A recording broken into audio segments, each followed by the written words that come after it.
Let's talk about a few questions and answers regarding these last three chapters we read, the Natural Philosophers, Democritus, and Fate.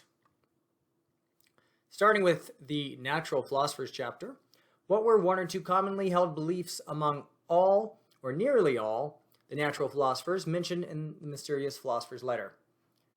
So let's take a look first at page 30 and 31. Let's see. Nowadays, a lot of people imagine that at some time something must have come from nothing.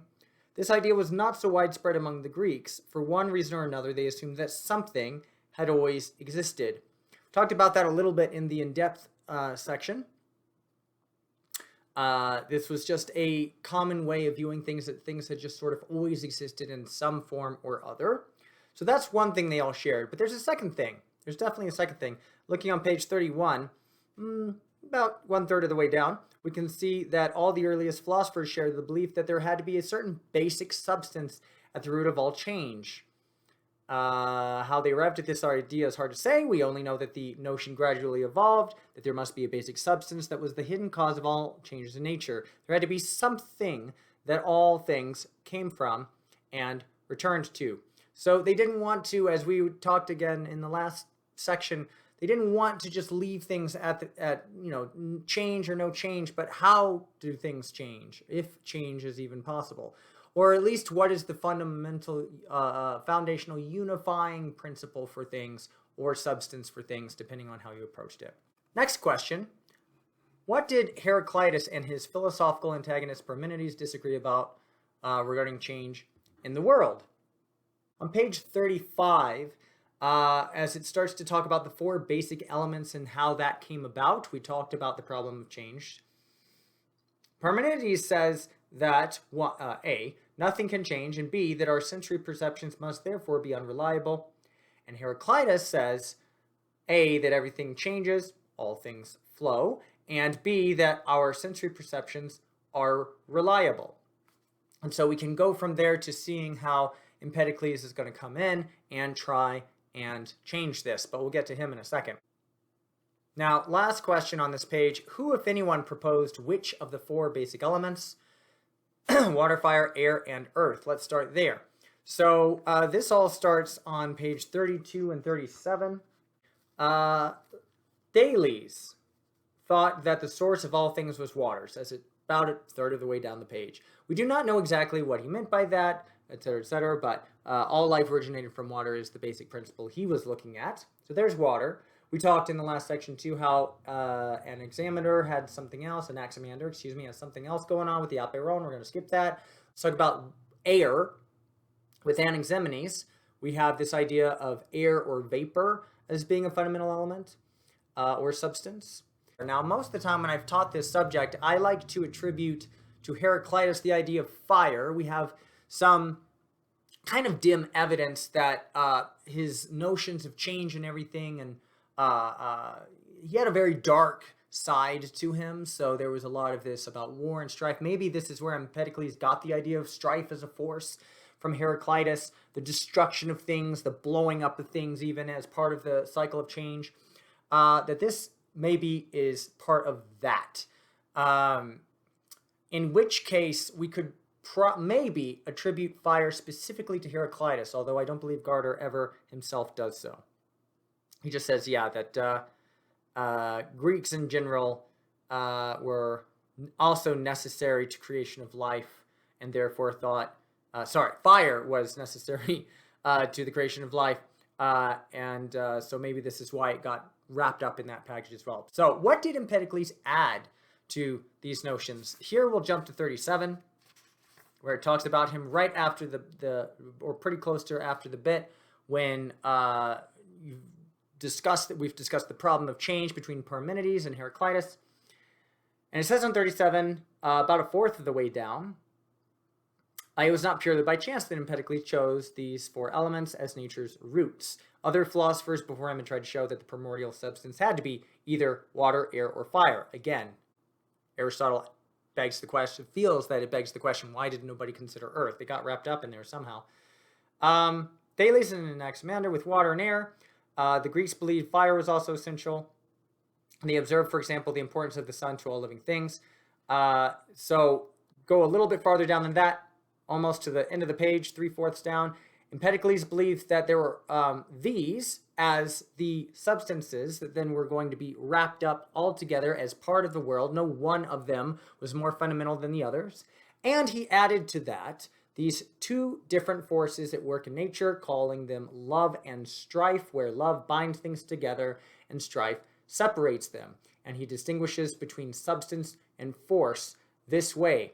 And we didn't get much into this in the in-depth section, but if you think about the way science works today, that's how we all typically think in a very basic, in a basic way about physics, is that you've got these things or substances, which of course quantum theory is going to make very, very complicated, so let's not get into that.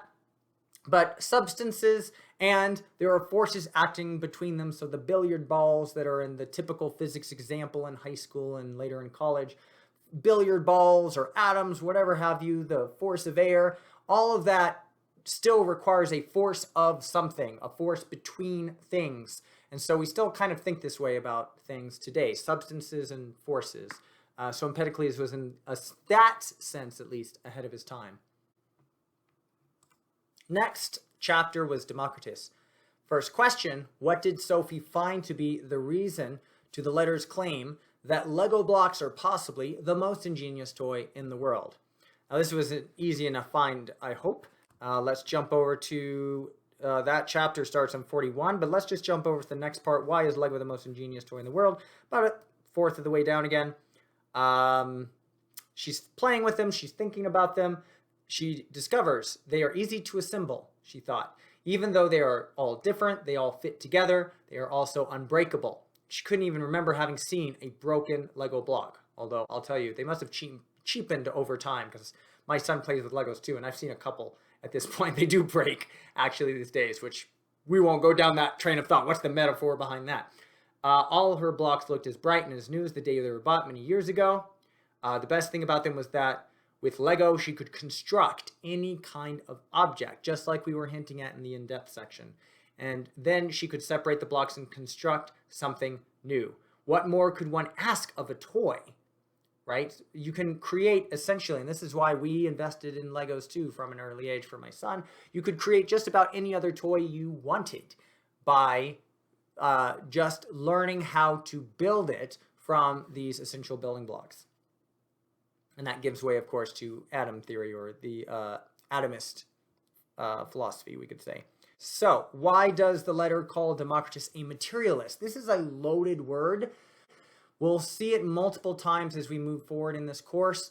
Right now, let's just consider materialism in the way that Gaarder wants us to. So if we look on page 45, very top of the page, he says, well, actually starting from the bottom of 44, Democritus did not believe in any force or soul that could intervene in natural processes. The only things that existed, he believed, were atoms and the void, which harks back a little bit maybe to Anaximander, but not really. Aperon's a whole other thing, so don't get confused by that.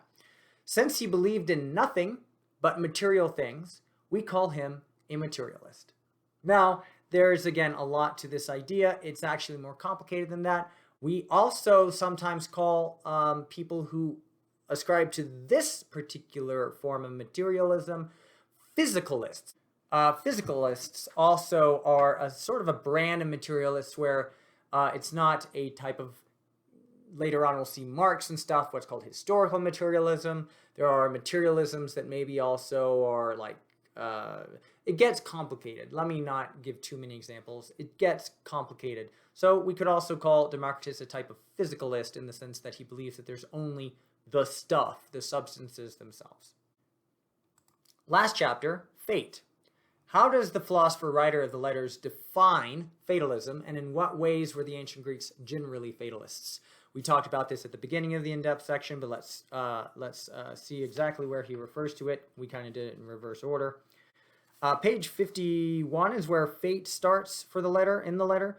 But then let's jump over to the next page. At the very top of page 52, we see fatalism is the belief that whatever happens is predestined. We find this belief all over the world, not only throughout history, but in our own day as well. And we gave some examples of how that's the case, such as with Western astrology and the horoscope, but it's all over the place too. I have seen plenty of examples throughout China, Taiwan, and Japan in my visits there and studies of those places, and histories. It's prevalent everywhere. Oh, there's also one quick thing on that note. In what ways were the ancient Greeks generally fatalists, right?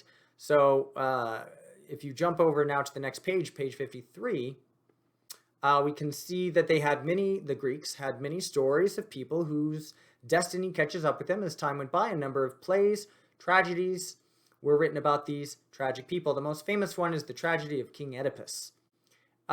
Continue for a little bit longer and you see, but fate did not just govern the lives of individuals. So it wasn't just the characters in these plays, but it goes further than this. The Greeks believed that even world history was governed by fate, and that the fortunes of war could be swayed by the intervention of gods. And today there are still many people who believe that God or some other mysterious power is steering the course of history. So in ancient times and today, it's still there. And it's not just me stepping into the water puddle, as using my example from earlier, but also perhaps the community of people that I live in, my family, perhaps my neighborhood, perhaps my state or country. I can take fatalism to any degree I want. So the Greeks perhaps also were thinking about it in terms of the Greek people versus, say, like the Asiatics or the Romans later on and so forth. Maybe even the world at large, maybe all peoples. And finally, how did the development of history and medicine alter the perceptions at the time of fate or predestination? That's also on that page, starting on page 53, history and medicine. We can see immediately, as we were talking about last time, Herodotus and Thucydides, in the attempt to talk about things historical, change the perception of how events occur in that recollection. So down near the bottom, about 3/4 of the way down, when a country lost a war, the vengeance of the gods was no longer an acceptable explanation to them, the people, these first historians. The best known Greek historians were Herodotus and Thucydides. The Greeks also believed that sickness could be ascribed to divine intervention. However, if you keep reading, we see how those like Hippocrates will change that idea. So a little bit farther down on page 54, keep going down a little bit, and you'll see about a third down, the most essential safeguards against sickness, according to the Hippocratic medical tradition, those following Hippocrates, were moderation and a healthy lifestyle. Health is the natural condition, and when sickness occurs, it is a sign that nature has gone off course because of physical or mental imbalance. The road to health for everyone is through moderation, harmony, and a sound mind and a sound body. So no longer are we talking about things as punishments by the gods, that's why you're sick, but rather you are depleted of this quality, this natural quality of health. And that is a very, again, different interpretation of predestination or fate. Maybe I didn't wash my hands properly and therefore I'm sick now, although they didn't have the idea of germs or anything like that yet. Immunology was a very different looking beast back then, but it's still based on a more, as we were talking about last time, deterministic way of thinking rather than, at this time, the conventional teleological or fatalist one. Okay, so from here we're going to be moving finally into the period of time that I personally would qualify as philosophy, finally starting. We will see that with Socrates next time.